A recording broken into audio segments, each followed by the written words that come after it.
Some people wonder, how did Einstein think? How do we physicists think? Most of it is when we're quiet, all by ourselves. We stare out the window and have blocks of equations just wandering in our head until these equations fit together, and then we get a sheet of paper and scribble. It can be very frustrating at times, scribbling equations everywhere. The old cliche of scribbling on the back of the envelope often is true because that's sometimes all you have around. He was always thinking in pictures, visualizing things. When his father gave him a compass, he would just sit up night after night watching the needle point northward. It would send chills down his spine. Einstein once said, "I want to know God's thoughts in a mathematical way." Einstein wanted an equation, perhaps no more than 1 inch long, that would encapsulate all physical laws. The beauty, the majesty, the power of the universe into a single equation. That was his life's goal.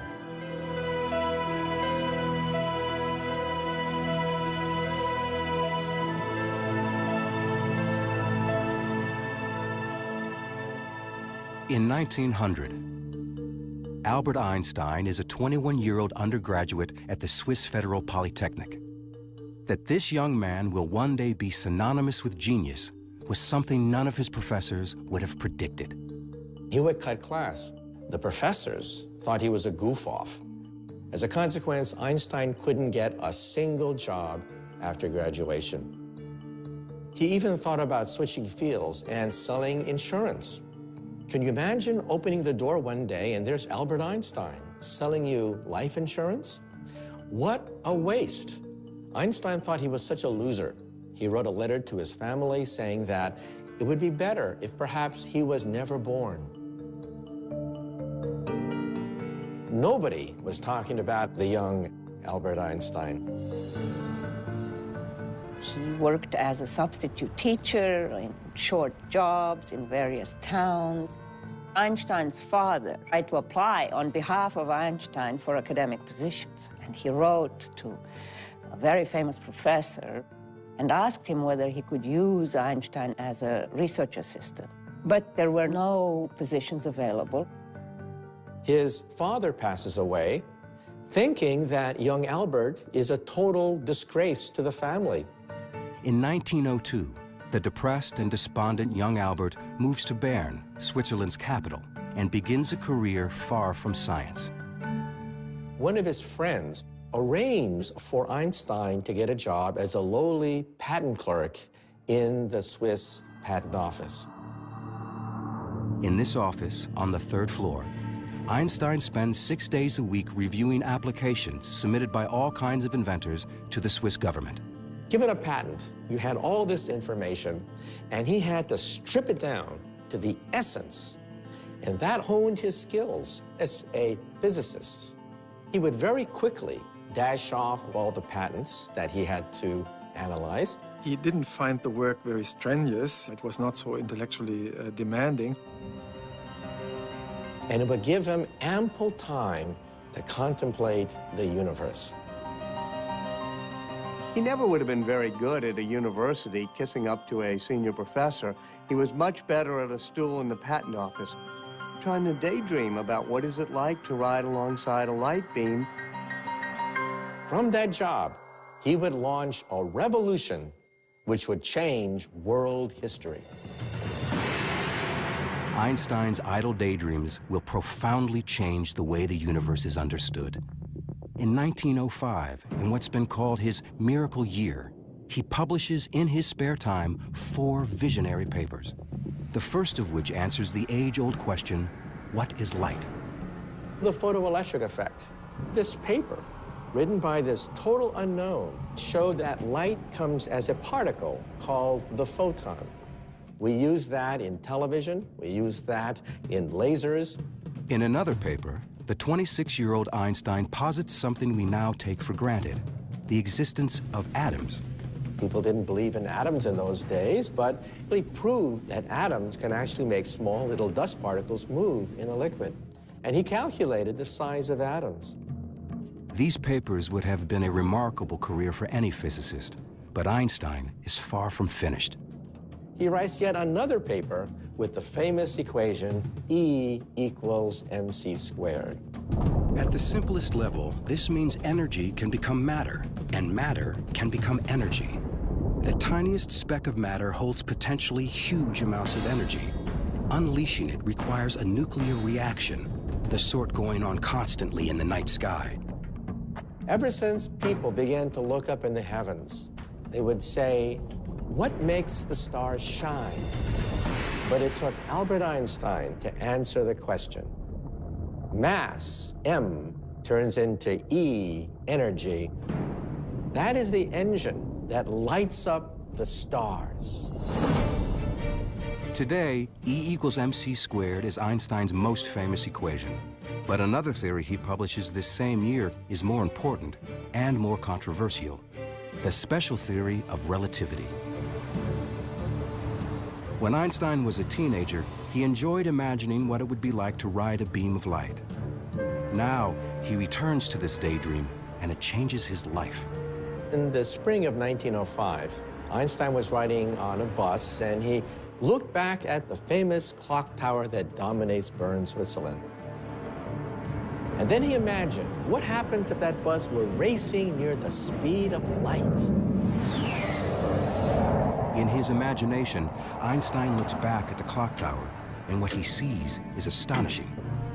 As he reaches the speed of light, the hands of the clock appear frozen in time. Einstein would later write, a storm broke in my mind.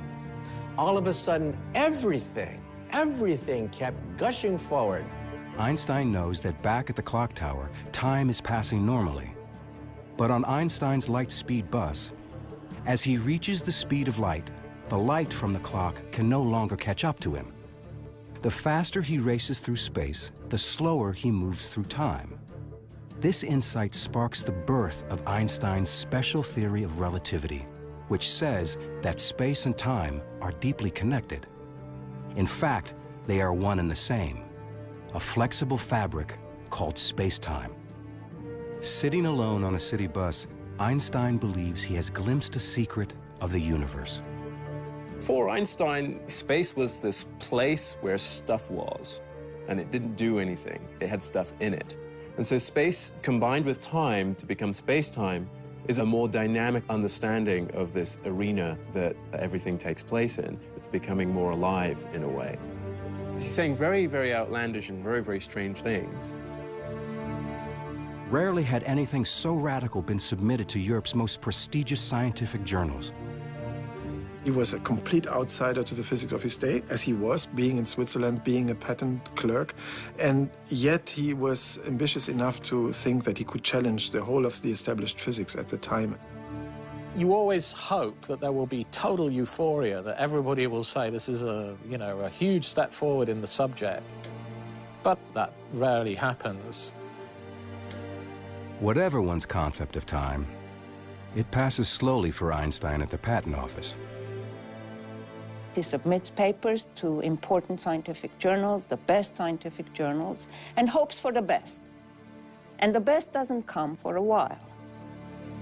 He was anxious. What was the reaction of the physics community to his great paper? Silence. Einstein got very depressed. 3, 4, 5 months must have felt like an eternity to him. And then Einstein's papers fall into the hands of perhaps the one man who can fully understand him, Max Planck. Max Planck is the greatest theoretical physicist in Europe. Planck was the editor of the Annalen der Physik in Berlin. The most important physics journal of the time. Here was Max Planck reading this paper from this unknown physicist. And Max Planck says, there is something here. Planck recognized immediately that this was an important paper from an important young scholar. The relativity paper was published in June 1905. That volume, number 17, is now one of the most famous publications in the history of science. At the time, Einstein wasn't even a scientist. He's still applying for jobs at colleges, high schools, always getting rejected. We call it Einstein's miracle year. It is certainly not a time that he would describe himself as a miracle year. Miracles convey a sense of something happening easily. I don't think that Planck knew that Einstein was a patent clerk of the third class.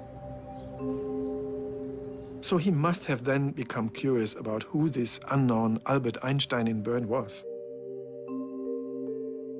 This unknown Einstein is in fact the father of a 1-year-old son and husband to a quiet and serious fellow student from the Swiss Polytechnic, Mileva Maric. When he was at the Polytechnic in Zurich, he was quite a ladies' man. He would play his violin at ladies' luncheons and cocktail parties, so he knew quite a few young women in his day. But Mileva caught his eye. Mileva is the only woman in the class. Here was a physicist. He was smitten. In a temporary detour from their shared scientific passions, Albert and Mileva are married in 1903. A year later, their first son, Hans Albert, is born. The Einstein family lives in this small 2-room apartment in the Swiss capital. The rather limited circumstances in which they lived were not what he would have hoped for at this stage in his life. Mileva had always wanted to be a great physicist, but she flunks her exams at the end of her terms at the Zurich Polytech. She becomes a sounding board on all the great miracle year papers of 1905, especially the special relativity paper. She helps type it up, she helps check the math, but she ends up being a housewife. Einstein is trying to do his scientific work at the same time that he's working 6 days a week. In 1907, Einstein agrees to write a new article explaining special relativity. But when he re-examines his theory, he finds it seriously limited. It was called special relativity for a reason, and that was because it really only dealt with moving at constant speeds. In other words, Einstein's special theory of relativity only applies to a special case, an object moving in one direction at a constant speed. But Einstein wants to understand the real world, and the real world doesn't work that way. Einstein realized that his theory failed for accelerations. But in our universe, everything accelerates. On a bumpy road, jet airplanes, on a subway car, everything's accelerating. So there was a defect in special relativity. On Einstein's imaginary journey, if his speed varies at all, his theory, his notion of how objects behave in time and space, falls apart. His scientific mind wants it to apply to all cases. Einstein knows that for his theory to work, it has to account for everything in the universe. And that includes the pervasive and invisible force that holds everything together. Gravity. Gravity is everywhere. Gravity holds us to the floor. Gravity holds the sun together, the solar system together. Where was gravity in special relativity? Einstein wants to expand his special theory of relativity into a general theory of relativity, a theory that will explain not just time, but also gravity. He realizes he will be fighting more than 2 centuries of scientific thought, and his hero, Sir Isaac Newton. It's 1907, and the 28-year-old Albert Einstein is still a patent office bureaucrat. It has been 2 years since he published his special theory of relativity, and the ambitious Einstein decides to advance an even more radical interpretation of the universe, a general theory of relativity. Doing this will require him to take on his scientific hero, Sir Isaac Newton. In Einstein's time, Isaac Newton was God. Newton was the founder of modern science. This is the actual first edition of Newton's Principia Mathematica of 1687. This priceless artifacts is the very, very famous book which became the foundation of universal physics for centuries, until Einstein upset the apple cart. It has been almost 250 years since the apple fell from the legendary tree on Isaac Newton's estate, giving Newton the inspiration to formulate his law of gravity. Newton said that if an object falls, it's because there's a mysterious force called gravity pulling it down. But you know, Isaac Newton himself was not satisfied by that. Objects move because they're pushed, not pulled. Objects move because they're pushed. So what is pushing this? Newton didn't know. So Newton simply threw his hands up and said, I don't know. So I'm going to invent something called gravitational pull. And Einstein said, no, this theory can't be right. He was prepared to simply go, I really want to solve this problem. I want to really understand the whole universe. Max Planck said to him, you can work on gravity if you want to, but there are two problems. You're not going to be successful. The problem is too hard. And if you do, no one will believe you. It's an extremely difficult task. It's not clear where to begin or how to go about doing it at all. Ultimately, the thing that gives him that clue turns out to be his old faithful way of reasoning, the thought experiment. So it's what you and I would call daydreaming, but he gets to call them thought experiments because he's Einstein.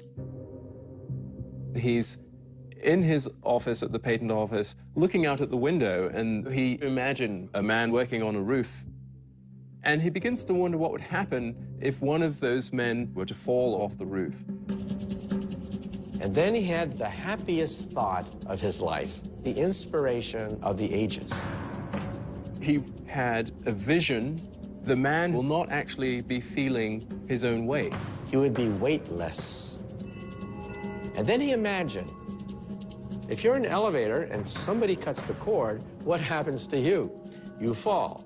But the elevator falls at the same rate you do, so you are weightless inside the elevator. So then Einstein got it. It's as though gravity's been switched off. What's really going on? There is no such thing as gravitational pull. The Earth has curved the space around me, and space is pushing me into this chair. Space itself can be curved. That's crazy sounding. Space is adjustable. It's actually malleable. Space and time are malleable. It's this flexible thing that can be twisted. You bring an object into space, and it distorts the space around it. Why does the Earth go around the sun? Most people would say, well, the sun's gravity is yanking the Earth toward the sun in a circle. Wrong. The Earth is going around the sun because the sun has warped the space around the Earth, and space is pushing the Earth toward the sun. He had a new theory of gravity, a new theory of the universe. Einstein publishes his ideas about gravity.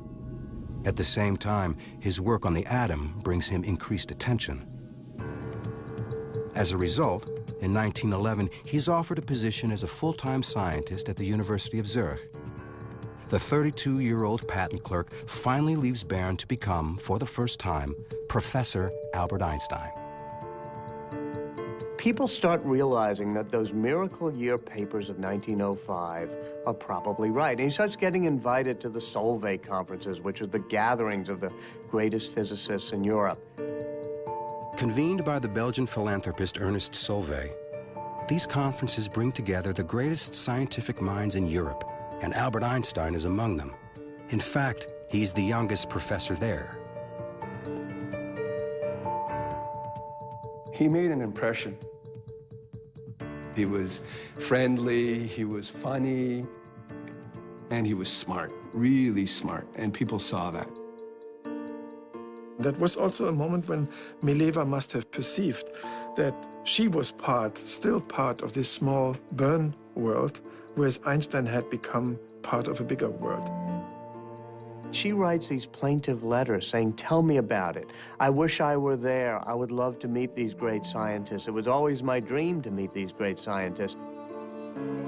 She became jealous of not only the other physicists, but of physics itself.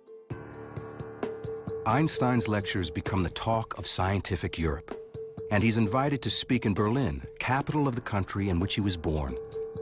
Berlin at the time was the most vibrant city in Central Europe.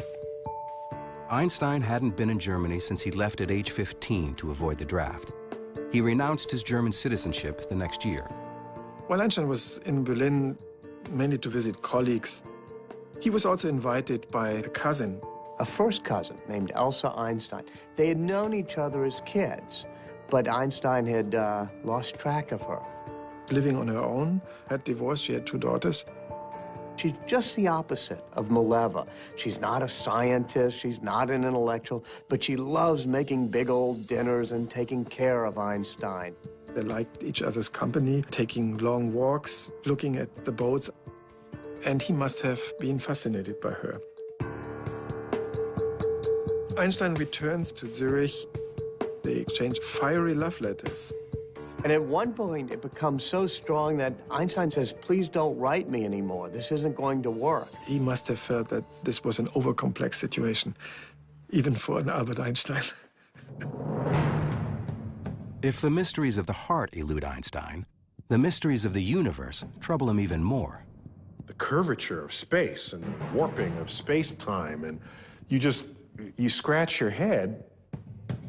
He has now been struggling for 4 years to more fully develop his general theory of relativity. His theory of relativity is so complicated that very few people can understand it. Somebody's got to test it. It's not a testable hypothesis. It's not science. It's science fiction. Einstein knows he's on the right track towards solving his theory. Now he must find a way to prove it. It's 1911. For 4 frustrating years, Einstein has struggled to perfect his general theory of relativity. His theory won't be accepted until he can demonstrate this radical concept. Suddenly, he is struck by an idea. If he can shine a beam of light through an area where space is curved, then according to his theory, the beam of light will actually appear to bend. Light only knows straight lines. What's bent is space. What could have enough gravity to bend light? So much. Well, what about the sun? 300,000 times more massive than the Earth, the sun is the perfect object for Einstein's experiment. But how can anyone shine a beam of light around the sun? He says light from a distant star, as it passes right next to the sun, and the sun's gravitational field will be bent. Because space is bent around the sun. But even if Einstein is right, he'll never be able to see it happen because the sun is just too bright. Except, when is the sun covered so that we can see what's around it without being blinded by the light? That only occurs during a total solar eclipse. Here's the sun, and it's blocked by the moon, and suddenly all the stars come out. He figured if you have the sun here, and there's stars way back here, and the light's coming in toward you, it will bend slightly. So to your eye, you think that the stars had gone out like that. Light going around the sun. That's something that even his mother could understand. Nobody actually was willing to say without doubt, this is the truth, until somebody can prove it by taking a picture. So who do you turn to? You turn to the astronomers, the astrophysicists. Our laboratory is the entire universe. by 1912, Einstein believes he is finally on the verge of proving his long percolating and provocative theory. He publishes this revolutionary prediction and puts the call out to the astronomy world. Go out and measure. He said, go to an eclipse and do this observation. Nothing happened. He actually wrote to well-known astronomers trying to interest them in doing a test, and was a little discouraged, I think, because he discovered, as people often do, that astronomers are busy people with many things to do and don't necessarily drop everything at the drop of a hat, even for Einstein. It's a frustrating and bitter setback for Einstein. But then, at the Berlin Observatory, a young assistant answers the call. He's an impassioned and brazen young man who's willing to go, quite literally, to the ends of the earth for Einstein. His name is Erwin Finley Freundlich. Freundlich was in his early 20s. He wanted to make a name for himself. He got a sense that here is my chance. This is new stuff, it's important stuff, and I could be part of it. I've seen the letter that goes in the other direction from Einstein to Freundlich, and it's all filled with this excitement. You astronomers can do great help to me by finding proof of the relativity theory. And that's Einstein, the human being, who is trying to get somebody to do things for him because he needs him. He finds out from Freundlich that he's getting married to his girlfriend, Katja. And they're going to honeymoon in the Alps. So Einstein says, come to Zurich and let's meet. Freundlich is on his honeymoon with his bride, and he goes to meet Einstein. He's looking for him out the window, and there he is. There's Einstein. He can recognize him because he's wearing this straw hat, and he's standing out like a sore thumb. And this is the famous Einstein that he's corresponding with this prediction and this great opportunity. And he's going to get to meet him. So he gets off the train and he shakes his hand and they're all animated. And before they can talk, they whisk the couple off the train and they go to Frauenfeld nearby. It's a suburb. To their surprise, the newlyweds are spending their honeymoon in an auditorium, listening to Einstein speak. And in the middle of the lecture, Einstein says, we need this eclipse test, and the man who's going to decide is sitting in the audience. His name's Erwin Freundlich, and there he is, and everyone looks, and Freundlich has to stand up and be recognized. And so Freundlich was thrilled, you know, this recognition at this great meeting. On the way back to Zurich, Einstein engages Freundlich in an intense discussion about gravitation while the new fiancée, Katja, just looks at the scenery. They start hatching up that plan of going to a total solar eclipse. The problem with the total solar eclipse, of course, is that it's only visible over a small area of the Earth because the shadow of the moon is actually only a few miles wide. They get these tables and they realize that the next total solar eclipse will occur in the Crimea, which is in Russian territory, on the 21st of August, 1914. Freundlich goes to his boss, says, look, let's go to Russia. I'm collaborating with Einstein. Will you put the money up? And he says, no way. He just refuses. Einstein is absolutely furious. Reaching beyond the European scientific establishment, Freundlich writes to the director of the Lick Observatory near San Jose, California, a rugged outpost of American astronomy. It was a community living on the mountain. They all had their families, their wives were there, their kids were there. They were depending on each other for survival. For many years, it had the largest refracting telescope in the world. But most importantly, it has William Wallace Campbell, a pioneer of eclipse photography. In the 19th century, eclipses used to be attended by astronomers who just did visual observations. I saw this, I saw that. They would draw diagrams, and if people disagreed, it was one guy's word over another. Photography meant you can actually capture what was happening and do precise measurements. Campbell pioneered that technique in the early 20th century. Freundlich writes a personal letter to Campbell. He says, there's going to be an eclipse in 1914. Why don't you come to Russia and let's do this? So there's this wonderful correspondence between Campbell and Freundlich, the senior doyen of California astronomy and this little pipsqueak of an assistant in Berlin who's doing this against the will of his boss. They will be the first to either confirm or to discredit Einstein's new theory of gravity. This was an important observation. Campbell had a fever in him. He saw fantastic opportunities for Lick Observatory and for America. And he says, I'm going to get this sucker. This is a tough problem, and I'm going to be the one to crack it. Meanwhile, opportunity is knocking on Einstein's door. His original mentor, Max Planck, is asked by the King of Germany, Kaiser Wilhelm II, to recruit the best scientists for a new institution in Berlin. Planck recommends the young man he considers his own discovery, Albert Einstein. And they said, if we bring Einstein here, people will look at this and say, Berlin is where the action is. It's worth whatever it takes to get him here. On July 11, 1913, two men arrive at the Zurich train station. Max Planck and Walter Nernst, a renowned German chemist.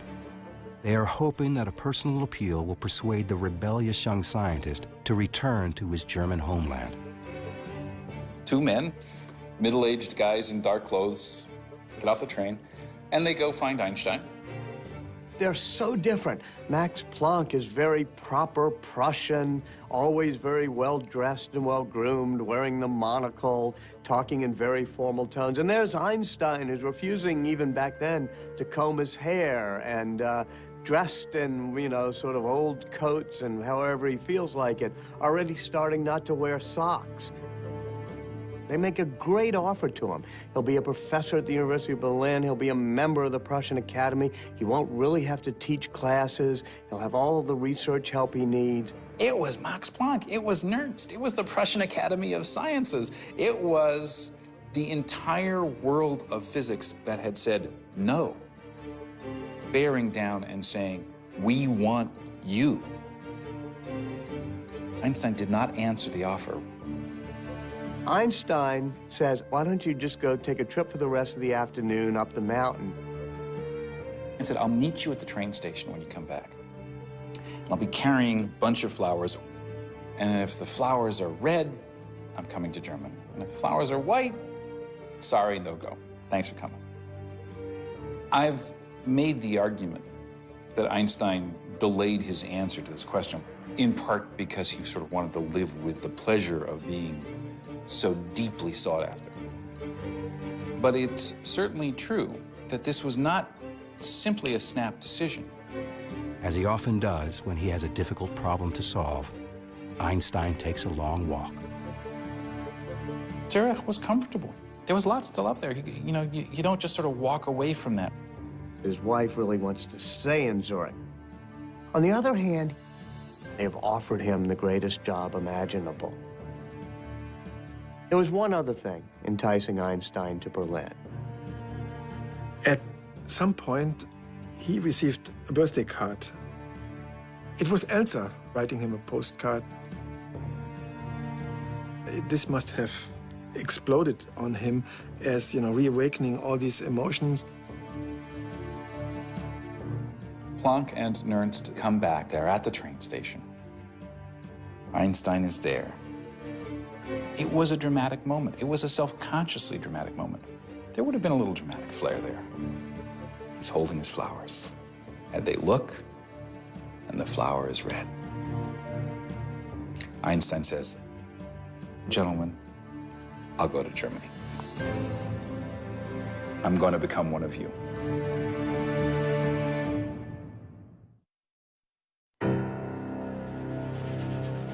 By April 1914, Einstein's world is looking brighter. The solar eclipse needed to help prove Einstein's long-gestating general theory of relativity is only 4 months away, and Einstein is on his way to Berlin to join the Kaiser Wilhelm Institute, an elite group of scientists working under Fritz Haber, the institute's director. Fritz Haber was one of the greatest chemists of the 20th century. He developed a process that could be used in producing an artificial fertilizer with the help of which millions could be fed. And he was a hero. Haber and his family host Einstein's wife, Mileva Maric, while she looks for an apartment for herself, Albert, and their 2 children. Haber observes that resettling in Berlin seems to be unsettling relations between Einstein and his wife. Mileva always was a brooding and somewhat despondent woman. And in Berlin, it gets much worse. He's dallying with his cousin, Elsa. Einstein is a very brutally honest guy, so every now and then he apparently would tell Mileva about Elsa. Then they start fighting with each other. Not surprisingly, the man who approaches the universe in a unique way has a rather unconventional approach to married life. Einstein gives Mileva an ultimatum. If you want to stay married to me, you have to do the following things. It's a contract. It says you have to bring me my meals in my room. You have to speak to me only when I want to have conversation. You're not to expect intimacies from me. More power to her. She doesn't sign this contract. She decides, no, I'm not going to go for that. She goes and stays again with Haber and his wife Clara. In that time, Haber is sort of a go-between and is negotiating. He's trying to hold them together.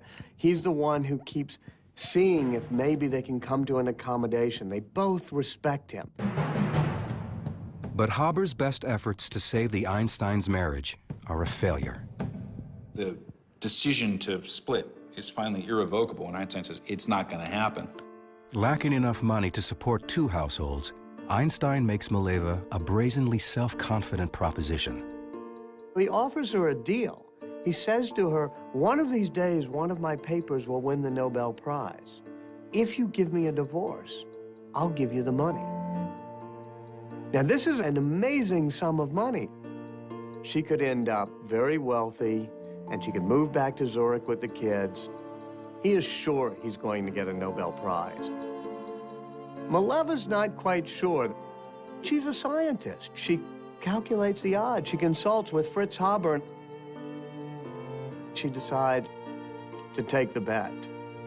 Mileva takes the two young boys, and Einstein accompanies her, along with Fritz Haber. Einstein has to go to the train station, say goodbye to his boys. And he starts crying. Haber's never seen him cry before. This was a really quite devastating moment for him, and Haber was the man he was with, sort of holding him up through this moment. Einstein has staked his children's future on winning the Nobel Prize, by no means a sure bet. He is dependent on Erwin Freundlich and William Campbell to bring him photos of the total solar eclipse so he can see how the stars seem to move. Shortly before saying goodbye to Mileva and the boys, Einstein has another farewell at the Berlin train station.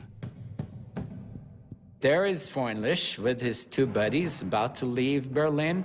Einstein is there. He's very, very anxious.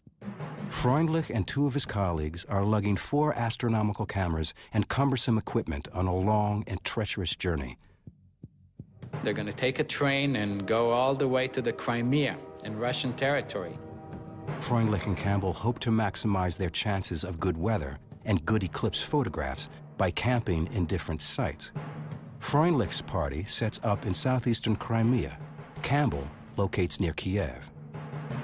They are both determined, despite the frightening and spreading rumors of a world war.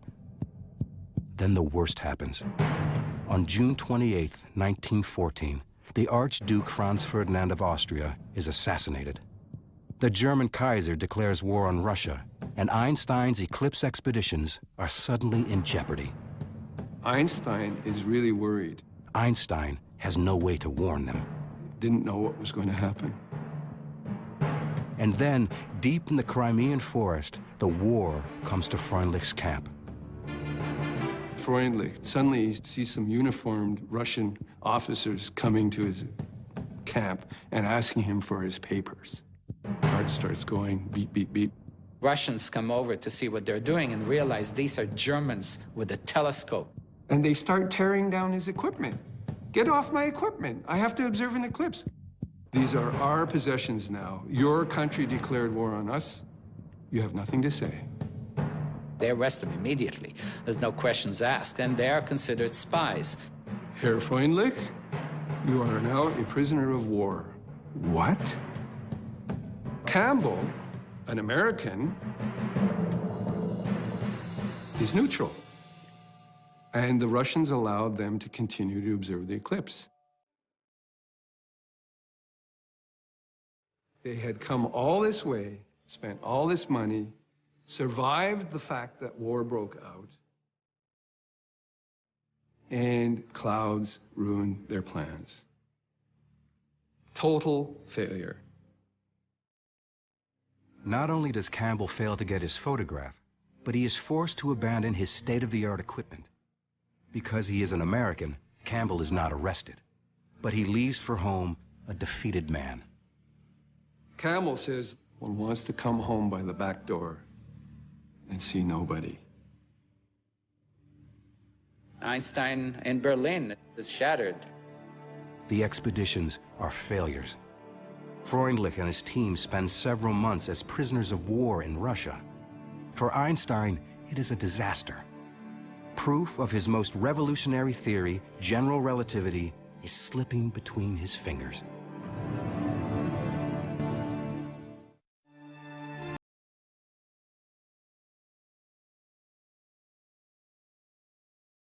The outbreak of World War I leaves Einstein's Russian eclipse expedition in shambles and threatens to further obscure the long-sought proof of the relativity theory on which Einstein has labored for years. The war killed communication between scientists. The open exchange of ideas was gone overnight. Ties were cut. Once the United States joins the war, astronomer William Campbell sees things differently. Campbell dedicated himself to the eclipse problem.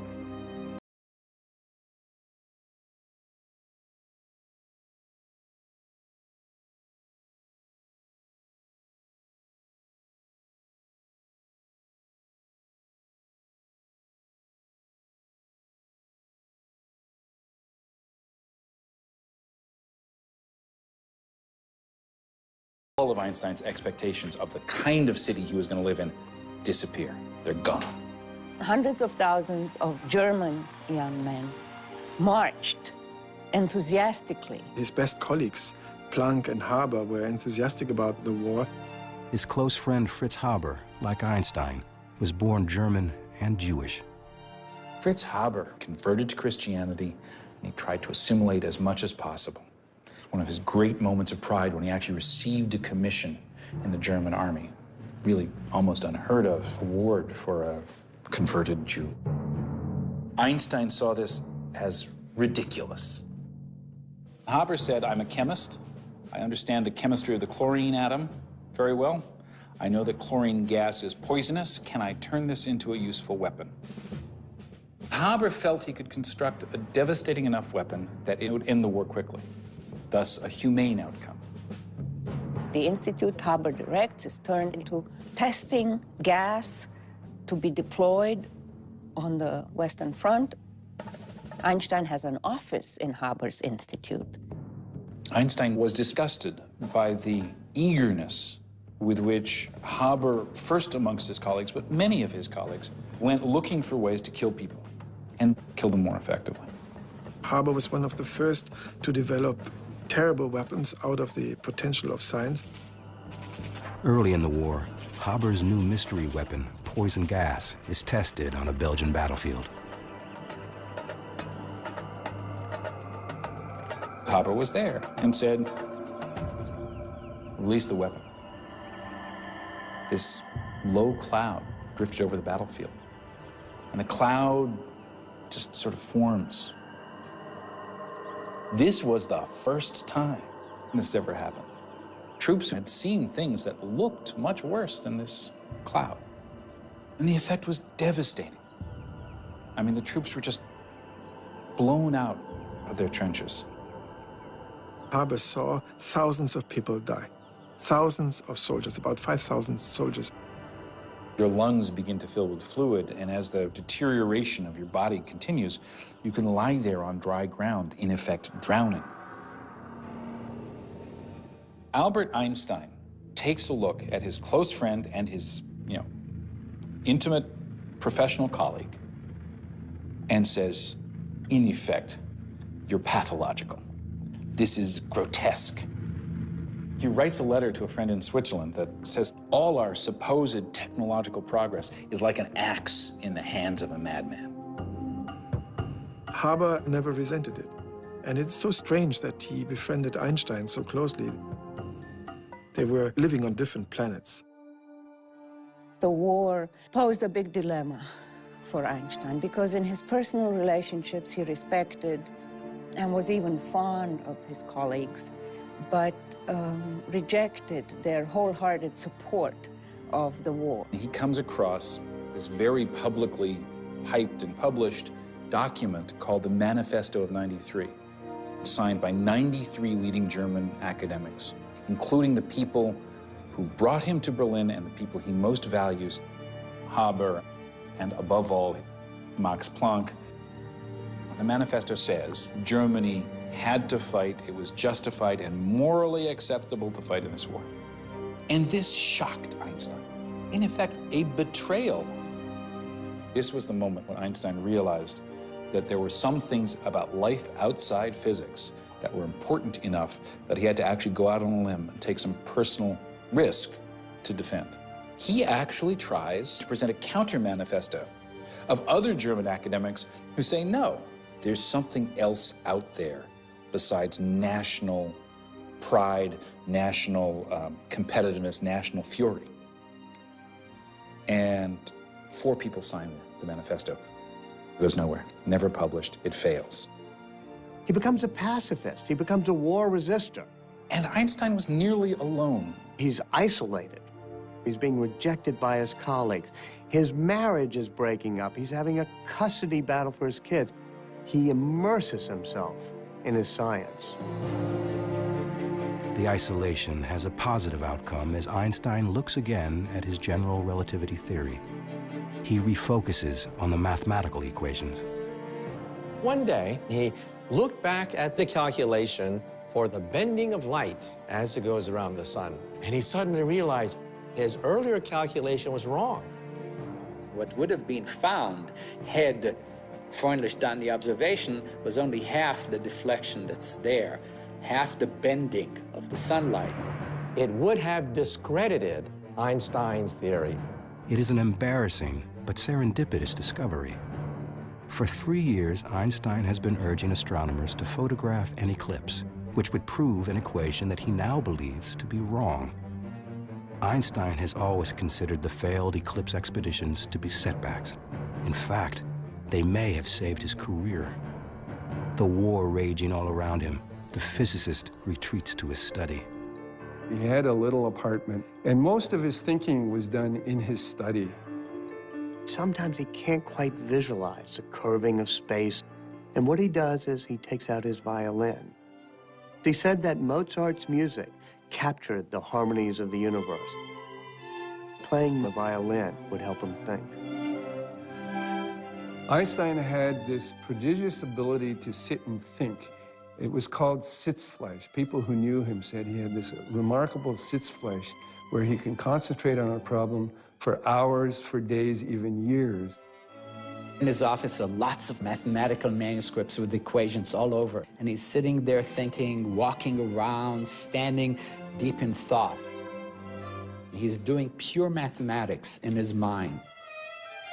Science is done by the seat of your pants. We have leaps of logic. We have years of wandering in the wilderness. We have frustration. We have pulling our hairs out. That is really the power of genius, the force of will to make all the mistakes necessary to get the right answer. There was never a moment of, oh no, I'm not gonna have a theory. That, because of his ego, I don't think it ever occurred to him that he's not gonna have a theory. What matters is you keep your eye on the prize. For Einstein, that prize is the Nobel, proceeds of which he has promised to Mileva and his 2 sons. In 1915, he's asked to present his general theory of relativity at a prestigious forum to the most important German scientists. Einstein accepts. But after 8 years of work, his theory still has 2 major problems. It's completely unproven, and the math appears to be flawed.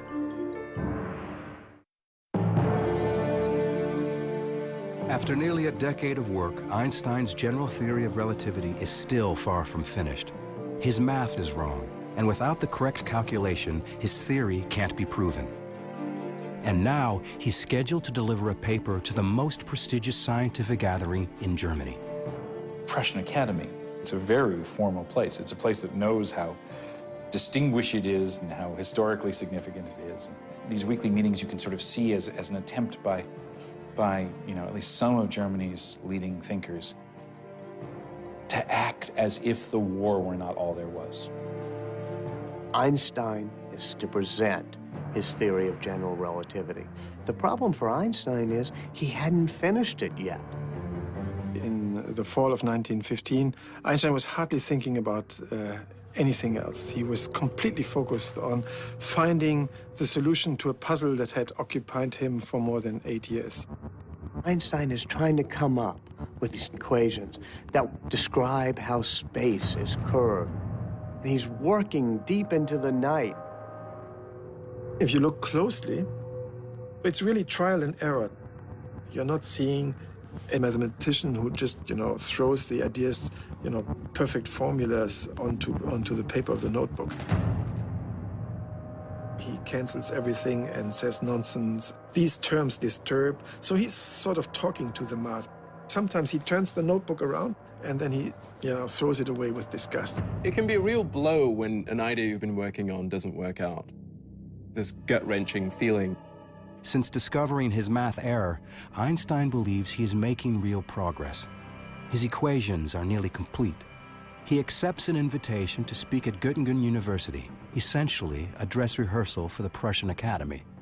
Einstein is up at the board writing his equations and trying to describe his problem. In the audience is one of the greatest mathematicians of all time, David Hilbert. Hilbert sits there and listens very carefully to Einstein. He thinks, I can solve the problem. I can do it better than Einstein. There's always this worry that you might get scooped. You become a little bit paranoid, or sometimes a lot paranoid. There's always this feeling I have when I have a good idea, which is that, well, if I've had this good idea, that probably means that someone else is going to have or has had this good idea too. Einstein goes back to Berlin, and Hilbert goes into his own office. And Hilbert sits there and thinks and tries to race Einstein to the big prize of general relativity. He was one of the greatest mathematicians of his time. A controversy between the two giants, a giant of physics and a giant of mathematics. Hilbert, the nasty guy here who thinks he can beat Einstein, starts working. Hilbert thought that physics was much too important to be left to the physicists, or the mathematicians should take care of it. Stakes are very high here. All or nothing. To unlock the secret of light, to unlock the secret of gravity. Nobody can ever say that Einstein is not a fantastic mathematician, because at that moment, the problem is distilled into pure mathematics. Several times, Einstein thought he had it. When he submitted one of the versions to the Prussian Academy, he wrote his son in Switzerland, you will later understand that this was a great day that changed history, and your father was, producing it. But it turned out, again, to be an erroneous version. He had to change it a week later once more. He had tried many alleys before, and they turned out to be dead ends. How long do you wait developing this idea, writing the paper, working out all the consequences before publishing it? Einstein had to be really afraid that Hilbert would actually take over the whole game and publish the final equations of general relativity before him. All of a sudden, he discovered that several pointers all seemed to point in the same direction. Einstein remembered that he had given up a very radical solution that he had stumbled upon already in 1912, and that he had then discarded because it looked just physically too unfamiliar, too unacceptable. But now, after he had tried out all these other alternatives, he was ready to return exactly to that equation, back to an equation that he had earlier considered and then discarded 3 years before. You realize that you've been wrong in a real flash of inspiration because you realized what you should be doing. He had it all in his drawer. And that's, of course, then a glorious moment. There it was, the equation that he had discarded, and now it looked much more promising, much more useful than it had in the winter of 1912. It isn't always a dark time when you realize that you're wrong. Sometimes it's a wonderful time. The excitement for Einstein comes with the realization that the answer for his new theory can be found in an old astronomical riddle. Einstein began to look at a mystery that had puzzled astronomers for generations. According to Isaac Newton, the planet Mercury should be going around the sun like this. But it was known for quite a while that the orbit of Mercury deviates from Newton's laws of motion. It tilts a little bit. So the orbit, instead of going like this, begins to tilt. And it begins to make a pattern like the petals of a flower. Einstein realizes his thoughts on gravity might explain Mercury's orbit in ways the Newton's law could not. Was Newton wrong? Einstein says, maybe it's my theory of gravity. Is this simple enough to explain all the experimental data? He calculated painfully the orbit of Mercury, and there was a near perfect match. His equations on a notepad matched the motion of heavenly bodies in outer space. He has heart palpitations, and he suddenly realized, oh my God, the theory is correct. He was so filled with joy that he couldn't make his brain focus. And for Einstein, that's a big deal. He finally gets the equations right, just as David Hilbert does. There's a little bit of a dispute. Who got the equations first? There's a lot of rancor at that moment. Einstein gets so hurt. Hilbert was very gracious. He says it's Einstein's theory. Einstein deserves the credit. He is victorious. The theory is Einstein's. On November 25th, 1915, a momentarily triumphant Albert Einstein holds in his hands what he believes is the final equation for the general theory of relativity, his theory of gravity, just in time for his presentation at the Prussian Academy. He goes to the Academy and he speaks. Not for very long. It's a short paper. With that, you have the general theory of relativity, which describes how space and time tell matter and energy where to go. Matter and energy tell space and time how to look. Utterly different view of what our universe is like. Who knows how much applause he got? Nobody does.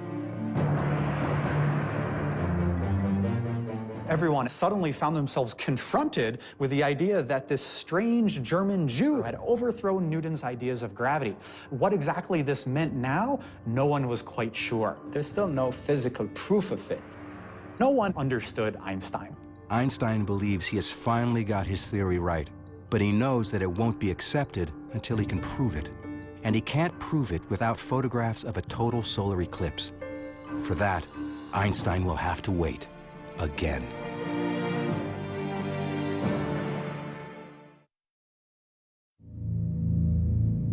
Einstein publishes his completed general theory of relativity in 1916 with the corrected mathematical equation. But there is still much work to be done. He needs photographs of a rare solar eclipse to prove the theory's accuracy. But in war-ravaged Berlin, now under blockade by the British, even the basic necessities of life are hard to come by. Surrounding him, Berlin was an impoverished city, and the hunger grew so bad that there were hunger riots. In the middle of a harsh winter, Einstein's intense productivity comes to a sudden halt. The reason he stops is he's exhausted and he's sick. Bad stomach problems. He's really, really, really sick. He writes, I don't eat, I haven't been able to sleep, and he succumbs to a physical and a mental breakdown. Einstein retreats to a small apartment in Berlin. His cousin Elsa becomes his nurse and savior. Elsa keeps cooking for him, bringing him food, eventually having Einstein move in with her. While Einstein's health is in Elsa's hands, the fate of his theory lies with astronomers. One of them who will play an important role is at Cambridge University in England. Arthur Eddington is a scientist, but also a religious man who attends this small Quaker meeting house just across the street from the university. Sitting in the back row at this Quaker meeting, full of people sitting quietly, is Arthur Stanley Eddington, head of the Cambridge Observatory, known all around the world as one of the most brilliant minds in astronomy. The war has taken a heavy toll on Eddington and his fellow Quakers, nearly all of whom morally opposed the war and refused to fight the Germans. He's one of the few men left. It's just him and the women. Day by day, men were disappearing from these benches. Not because they were going off to fight in the war, but because they were being arrested for being conscientious objectors. Anti-German feeling cripples scientific communication. Eddington knows nothing of Einstein's new theory until February 1916, when he receives a package from a colleague in the neutral Netherlands, astronomer Willem de Sitter. Inside is a copy of Einstein's paper that de Sitter has translated into English. Eddington opens it up and realizes immediately that he's seeing something of tremendous scientific significance. And he writes back to de Sitter, no one in England knows about this, no one. So he asks de Sitter, tell me about this Einstein. De Sitter says, well, Einstein didn't like the war and in fact had written a manifesto against the war. And when Eddington hears this, he says, this is perfect. This is so important, we have to do something with it. The mission becomes more than a scientific quest. Like Einstein, Eddington is isolated because of his political convictions. Eddington sees this exciting scientific challenge as a way to show that scientists across enemy lines can support each other for a higher purpose. Eddington says, relativity is the most important scientific theory since Newton, and it's done by a German, and even better, Einstein, a brilliant, peaceful scientist. He wanted to stand up there and show the world and show his scientific colleagues that an Englishman will stand up for a German. And the Eclipse expedition was the perfect opportunity. But the forces of interplanetary alignment may not wait for the war to be over. The next full eclipse will occur in June 1918, and it won't be visible in England, where Eddington is trapped by war. However, it will be seen in the state of Washington, practically in the backyard of a man who has been down this road before, William Wallace Campbell of California's Lick Observatory. There was going to be another eclipse in 1918, not very far from Lick Observatory in Goldendale, Washington, in the west. If Campbell succeeds in photographing this eclipse, he can be the first person to determine if Einstein's theory is right or wrong. Because there was a war going on, no one else could go. The Europeans couldn't send an expedition, and so he had the field to himself. But Campbell also has a problem.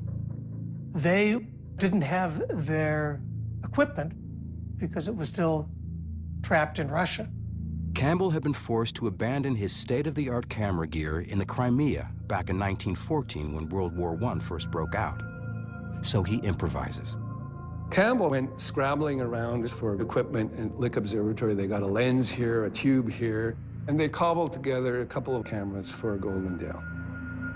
The Lick party was forced to use substandard equipment. Campbell has no choice but to take the risk. He has a total solar eclipse all to himself and may never have another opportunity like this again.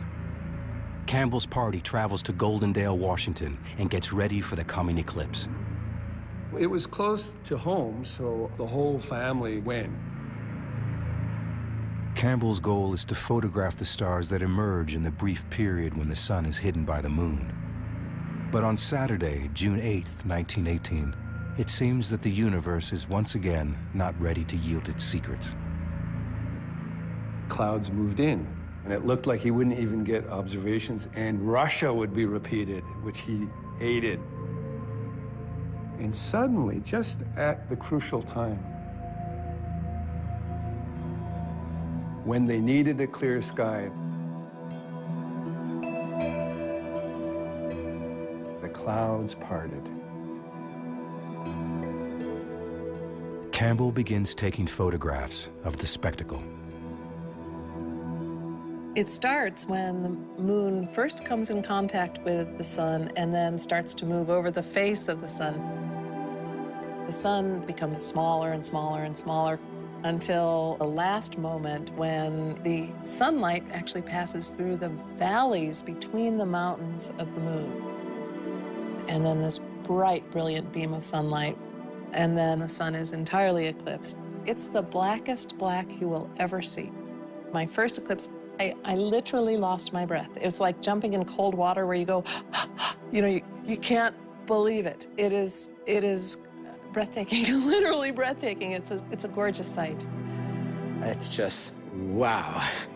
Most powerful experience that I've ever had in my life.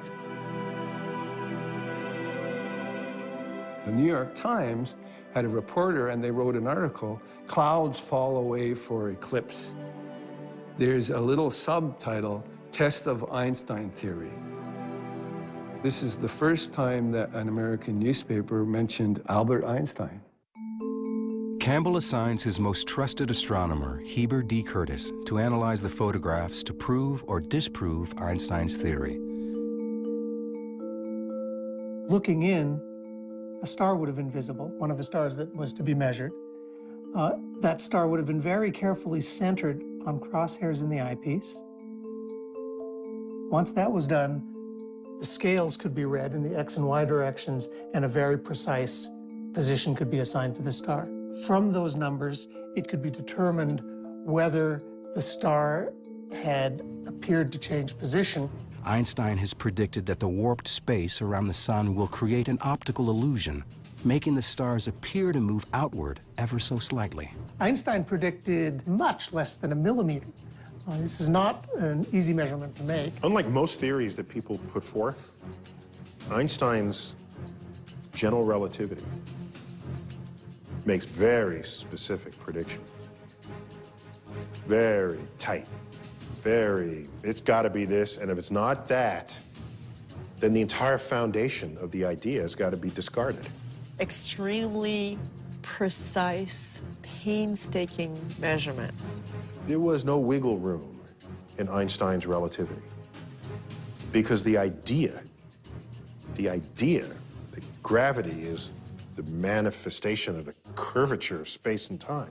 You're going to say how much it curves and what happens to matter or light in the presence of that curvature, calculate it, make the prediction.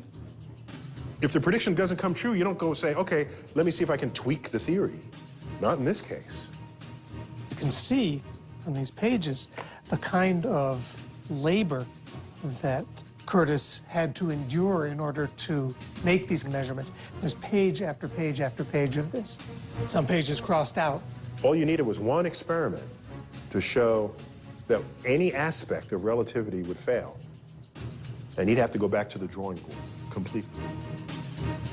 Curtis looks at the stars and sees nothing unusual. They all appear in their normal places, which can only mean one thing. Einstein is wrong. But Campbell is unwilling to risk his reputation on improvised equipment.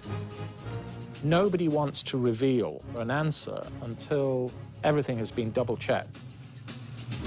The best tactic is total silence until you're absolutely sure what you found. Campbell orders Curtis to check his results again and again. As Curtis works in quiet isolation atop Mount Hamilton, Europe is in chaos.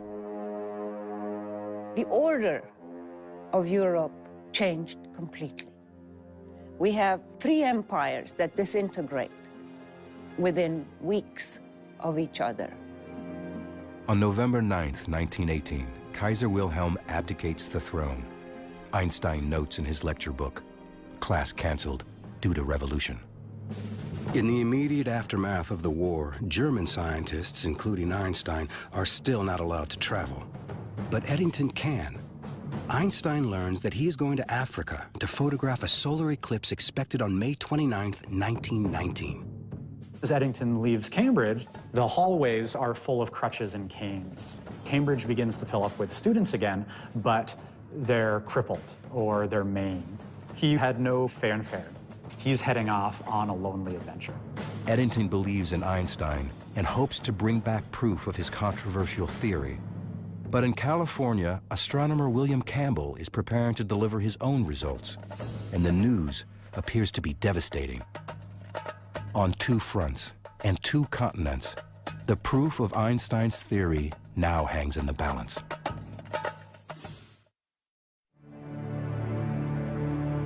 It's February 1919. Atop Mount Hamilton in California, William Wallace Campbell is examining and re-examining photographic plates which appear to indicate that Einstein's general theory of relativity, his theory of gravity, is wrong. But Campbell has competition from British astronomer Arthur Eddington, who is on his way to photograph an eclipse in Africa. Eddington leaves Britain and heads south. He's in his late 30s. Travel in those days was not comfortable. This is the tropics, the height of summer. It must have been a very unpleasant place to be. In May of 1919, after 10 weeks at sea, Eddington and his assistant arrive on the shores of Principe, a small island off the coast of West Africa. Malaria is a big problem. There are poisonous snakes. He has to hack his way through the jungle. They spend a month building a telescope in the middle of the jungle. The day of the eclipse, rain is coming rolling down. He's crushed. Phenomenal disappointment. But then suddenly, amazingly, a gap in the clouds. He sees a black moon. They have to begin taking photographs right then. They just start the device. The mirror begins to rotate, and then you put a photographic plate in the end of the telescope. It holds the film, and that plate has to be held with the telescope. Everything has to be aligned correctly. Take it out. Take out a new photographic plate. Put it in. Take it out. Put a new photographic plate in. And you try to get as many as you can. Tremendous race, but let's keep calm. Let's maintain composure. There's a great tendency to leave the lens cap on, to get the exposure incorrect, to make a fundamental error that would then ruin your career. Time is ticking away, the precious seconds. He doesn't really care about the sky going dark. He's looking for the star that's right there by the sun, grazing the sun. He's so busy working the telescope and switching out the photographic plates that, as he says it, he just had to do it in faith. He basically had to trust that something was going to appear on his plates. Like Campbell before him, Eddington is in for a crushing disappointment. He quickly discovered that most of his plates were worthless. The clouds have obscured nearly all the stars on every single photograph. But the very last few plates had just a few stars, which gave him some encouragement that he was going to be able to salvage something. You can imagine Eddington in this remote island, sitting down with a micrometer, a measuring machine, and looking, you know, this distinguished theorist looking at these plates. His discipline is phenomenal. Now, to make these measurements, it's difficult. We're sitting here under this thick layer of atmosphere. Light comes from the distant reaches of the universe, and then it gets like jiggled and wiggled and smeared as it gets through the atmosphere. And by the time you're looking at starlight, which should be a pristine point of light, it's this smudge. It's a smudge. It would quickly become apparent that it was going to be a much, much more difficult job. They're doing these precise measurements in the middle of the jungle. He can't wait to get back to Britain. Of course, it's going to take him months to get back. Einstein was waiting very anxiously. He was getting a lot of letters from friends and colleagues asking if any news was afoot. But relations between England and Germany were very, very frosty, and Einstein didn't think it would be at all appropriate for him to presume to write to one of these English astronomers and ask them what was going on. Eddington returns to Cambridge Observatory just as Campbell sails into London. Campbell is here to address the Royal Astronomical Society, an organization dating back to the age of Isaac Newton. He carries with him the secret results of his eclipse expedition of the year before.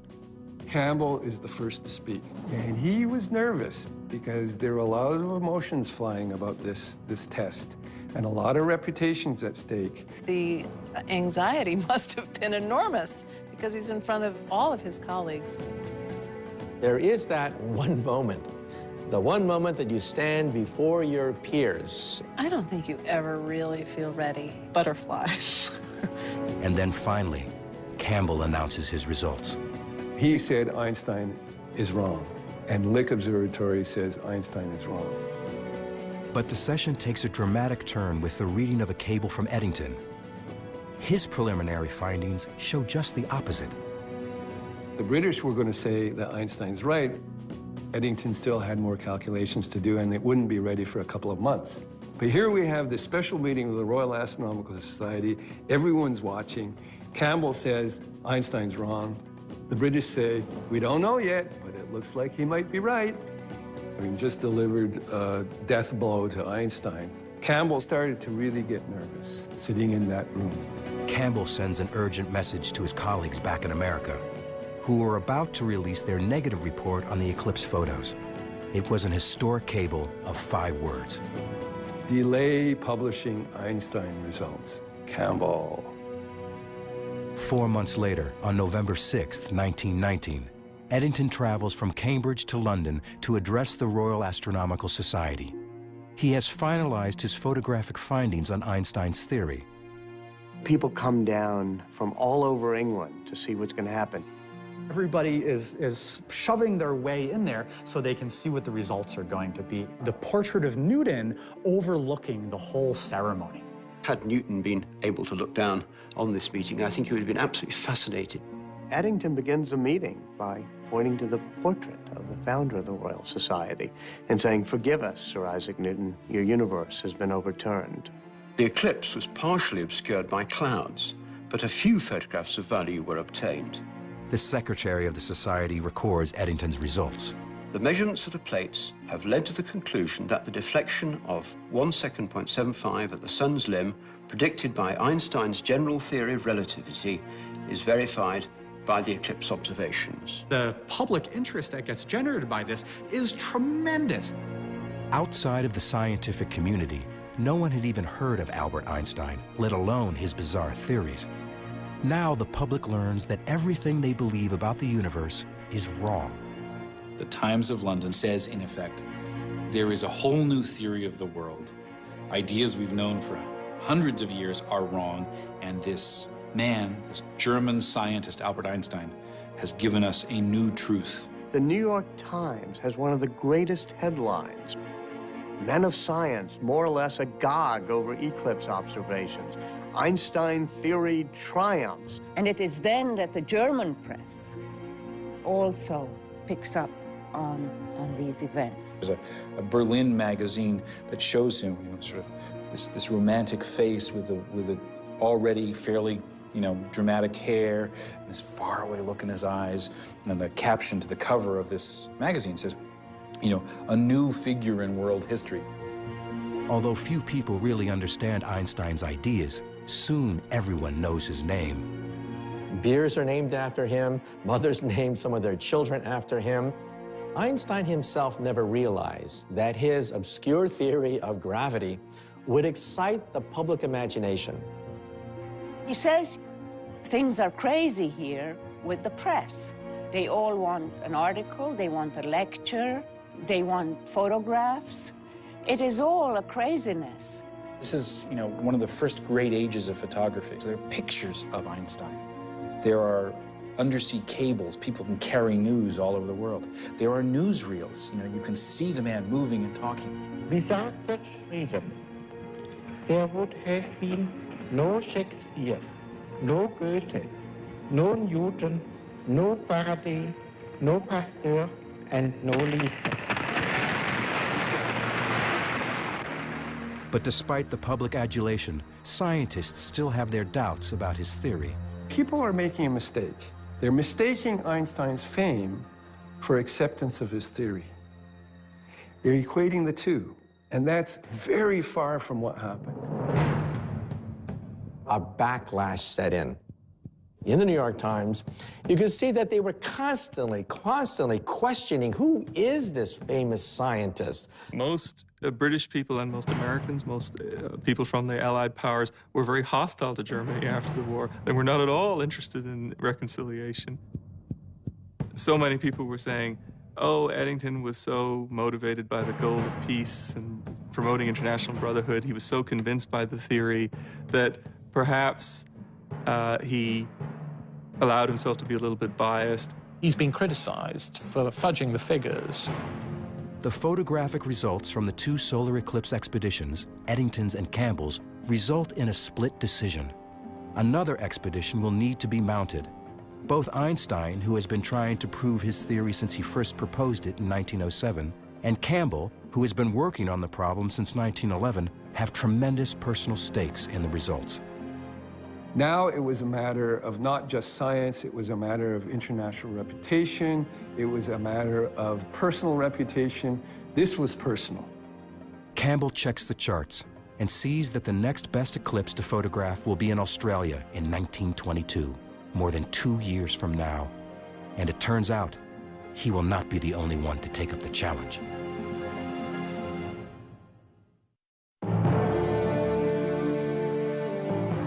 It's 1921, and the 42-year-old Albert Einstein becomes science's first superstar. Einstein has this sort of victory tour of the world. In America, the newspapers are reporting as the boat goes across the Atlantic, Einstein is coming. There are 15,000 people waiting to meet Einstein in Lower Manhattan. This is for a theoretical physicist. He traveled all up and down the East Coast through the Midwest. Einstein is a total phenomenon. But more importantly for Einstein, the scientific community is still debating whether his theory is correct. And the more attention Einstein gets, the more his theory is thrown into doubt. Einstein is being exposed to increasing criticism of his theory of relativity. People said, we have to redo the test. In September of 1922, a total solar eclipse will be fully visible in Australia, and William Wallace Campbell sees an opportunity to set things right once and for all. He started making plans to completely redo his equipment. Completely redesigned entirely with this measurement in mind. This was the Cadillac of Einstein effect measuring equipment. The first eclipse point was the very, very, very westernmost part of Australia, on a place called 90 Mile Beach. But this time, Campbell is not the only one pursuing this goal. 7, count them, 7 expeditions went to Australia. The British sent an expedition. Freundlich led an expedition. It was the first time he had a chance since Russia. John Evershed, a British astronomer, was able to come from India. The Canadians sent an expedition, and 2 Australian expeditions went. Serious competition to Campbell. The British and Freundlich got clouded out. One of the Australians couldn't get any data. Their equipment was lousy. Poor Evershed from India had beautiful clear skies, but he had technical difficulties, so he got nothing. Campbell, now in his 3rd expedition, is much better prepared. He gets perfect results. And they showed, I think, 92 stars that the Einstein effect was not only there, but it behaved as Einstein predicted, very clearly, very unambiguously. This is one of the lenses which confirmed the theory of relativity. The light actually passed through this lens and actually fell on this plate. This stuff is way cool. I mean, this is the heart. The stars that could be seen around the eclipsed sun, here highlighted, showed just the deflection predicted by relativity. They nailed it. Einstein was so right. It is a proud personal achievement for Campbell and a landmark moment for science. The Lick Party finally succeeds, gets extraordinarily good results, and resoundingly corroborates Eddington's 1919 measurements. Now, who was the first person that Campbell sent a cable to with the result? Albert Einstein. He wanted Einstein to know, boy, did we vindicate you. Boy, did we show that Eddington was right, despite what all the scoffers are saying. For Einstein, this was a tremendous triumph. The eclipse expedition gives us amazing proof of something that looks theoretical, and yet it's very much part of our lives. They showed that space-time around the sun was curving. It was a whole new way of thinking about how gravity works. How strange is that? That's completely against our intuition. But it's what the data showed. And you cannot argue with the data. Nature agrees. Yes, Einstein, that's a beautiful theory. You're right. Finally, 15 years after he first proposed his radical general theory of relativity, upending more than 2 centuries of scientific thought, Einstein is victorious and vindicated. Almost. The Nobel Committee rejected him in 1919 and in 1920 and in 1921 because no one accepted the theory of relativity. Einstein had promised the money from the prize as part of his divorce from Mileva and his support for his 2 sons. Mileva has resigned to the divorce, living with the boys in Zurich, waiting for the money from the Nobel Prize to come her way. She's actually relying on it. Now, it's not until 1922 that they finally announce his Nobel Prize. And one of the ironies, he never gets it for the theory of relativity. Instead, Einstein receives it for the first of his Miracle Year papers, which describes the photoelectric effect. This work becomes the foundation for quantum mechanics and unlocks the secrets of the atom. To Einstein's former wife, Mileva, the prize means something more down to earth. She gets the money and she ends up buying 3 apartment buildings in Zurich.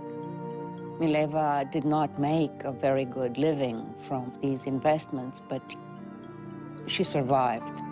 For Einstein's cousin Elsa, who has nursed him through the bad times and waited patiently for years, there is also a victory of sorts. She has convinced Einstein to marry her. Great surprise. It was a strange marriage. Einstein had many lovers afterwards, and he never felt that this was sort of, the perfect way of life for him. But she loved being Mrs. Einstein. She loved traveling with him. She loved the prestige and the glory that came from being his wife. As the world recovers from a horrific war, it embraces a man with the obscure occupation of theoretical physicist and turns him into a global icon. Here you have the end of the most destructive war in European memory. And here this pacifist saint comes along with a wild halo of hair, piercing eyes, and people on all sides of the Atlantic, in Germany and in England and in America, could all celebrate him as a man of peace, but also somebody whose science transcended the horrors of war. That's where the emotional resonance of his accomplishment came, I think. And that's why people seized on him, not just as a smart guy, but as a symbol, maybe an all-purpose symbol of what humanity can do well in the context of what humanity has clearly done so terribly. His story, the solo scientist who turns the world upside down, is enticing. Alone in his studio, using only his mind and a pencil, Einstein made bizarre discoveries as intriguing to the public as the most talked about music and movies of the day. They loved the mystery. Einstein himself said so. The fact that there are these wonderful words of the 4th dimension, bending of space, time warps, all that kind of thing. It's great. Light moves in ways you don't expect. These are kind of romantic ideas. These are, mind-bending ideas, and people picked up on them in all kinds of ways. And it had this cool quality to it. He could see in ways that no one else could. He put together elements of the universe that others had not imagined would fit together. The general theory of relativity is one of the greatest achievements of the human mind. If you think about it, the entire modern age, the age of laser beams, telecommunications, satellites, that age was opened up by the work of Albert Einstein. For example, black holes and neutron stars and the Big Bang itself. You cannot describe them adequately without Einstein's theory of general relativity. It is beautiful and simple and profound. And all the best theories of the universe are just that. Einstein dies in 1955 at the age of 76. But more than a half a century later, the man and his theories continue to capture the popular imagination and to inspire. Here was a man, because of the power of his intellect, the sheer power of his mind, was able to rise above poverty, rise above war and strife, to become one of the great figures in all of human history. And that was an inspiration, because you don't have to be born handsome. You don't have to be born with muscles. You don't have to be born that way. You can achieve it by the sheer power of intellect. And for me, that's always been a shining beacon.